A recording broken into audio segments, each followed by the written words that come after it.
There's a quiet power in saying, I am grateful. It doesn't shout or demand attention. It doesn't come with fireworks or headlines. But somewhere between the chaos of daily life and the noise of our own thoughts, those three words, I am grateful, can act like a soft light cutting through fog.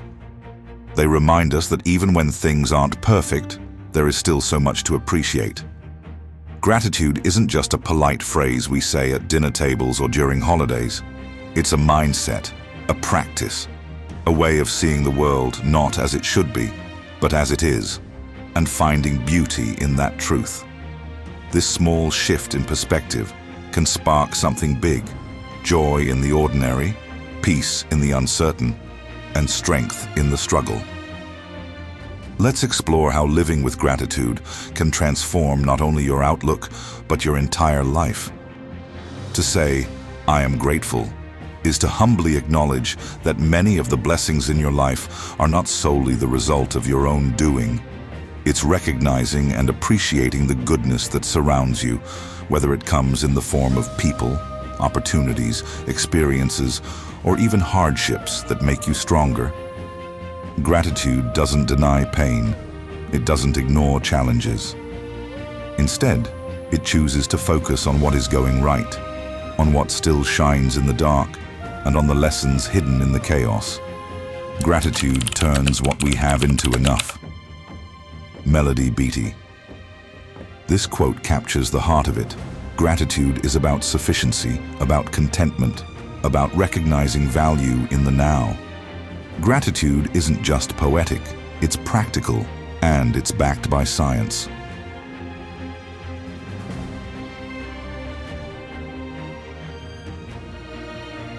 Gratitude isn't just poetic, it's practical, and it's backed by science. Renowned researchers like Dr. Robert Emmons and Dr. Martin Seligman have conducted extensive studies on gratitude's effects, revealing that people who practice gratitude regularly experience improved mental health and emotional well-being, lower levels of depression and anxiety, increased happiness and life satisfaction, better sleep quality and physical health, stronger immune systems, healthier relationships. Dr. Seligman's famous study asked participants to write a letter of gratitude and deliver it in person. The result: participants showed a dramatic spike in happiness levels that lasted for weeks. The act of expressing thanks rewired their emotional state. Gratitude doesn't just feel good, it does good.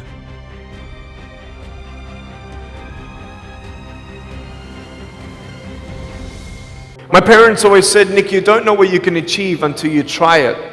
And the doctors looked at me and said, he's not going to walk, he's not going to go to school, he's not going to do anything in his life. Born without arms or legs due to tetra-amelia syndrome, Nick could have chosen bitterness.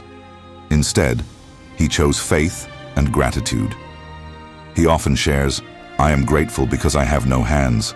Now I get to see God work through my feet. Today, he's a global motivational speaker who has touched millions. His life is a powerful reminder that gratitude is a choice, not a circumstance.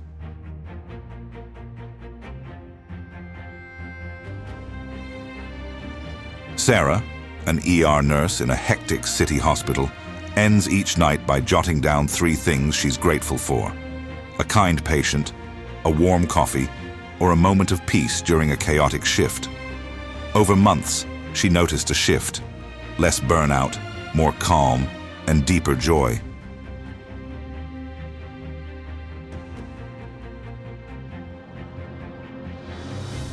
At a Midwest school, a janitor named Tom was known for his cheerfulness. His secret? A gratitude journal. Every morning, before unlocking the first classroom door, he wrote down one thing he was grateful for. It changed not just his life, but the energy of the whole school.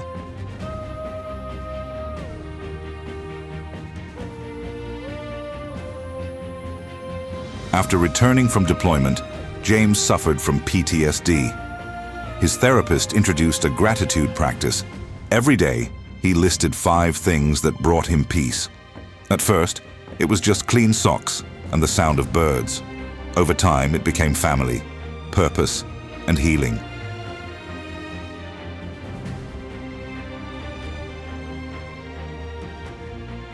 Let these words stir your soul.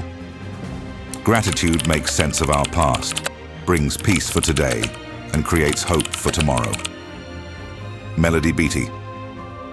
When you are grateful, fear disappears and abundance appears. Tony Robbins.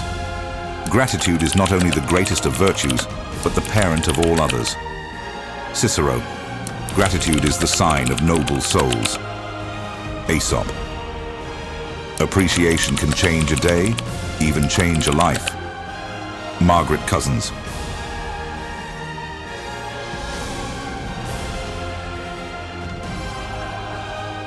At a public school in California, teachers introduced Gratitude Friday. Students wrote one thing they were thankful for and shared it aloud. Within a semester, bullying incidents dropped by 40%. Test scores increased. Peer conflict decreased. Students reported higher self-esteem.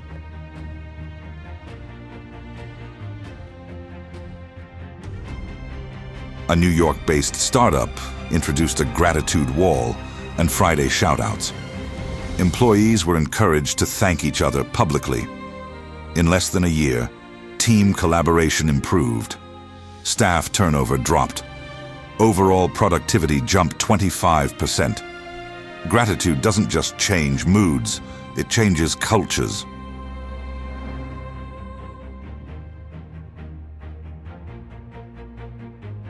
In a UK hospital, frontline workers began a practice of writing anonymous thank you notes to colleagues.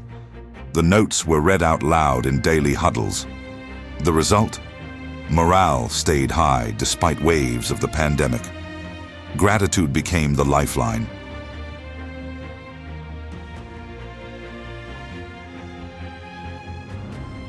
You don't need a spiritual retreat or a life coach to begin. Gratitude starts with small, consistent steps.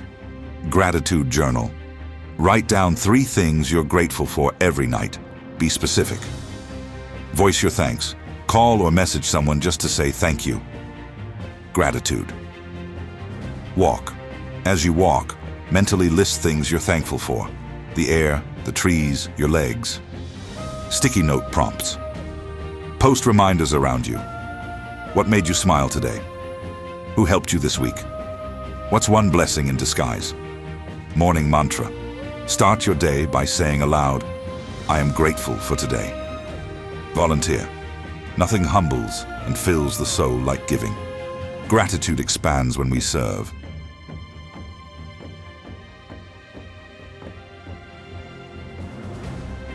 Gratitude is easy when life is good.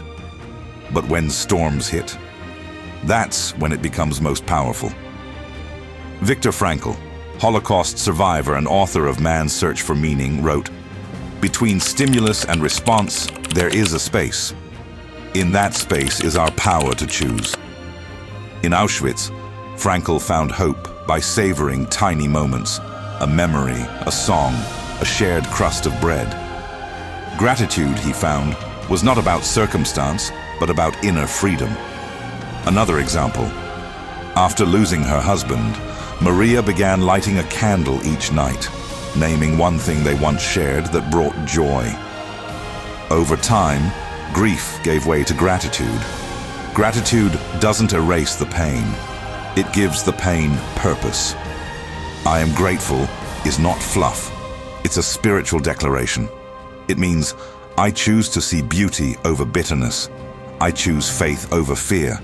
I choose contentment over comparison. Let your heart remember the good. Let your soul breathe. Let your life be lifted.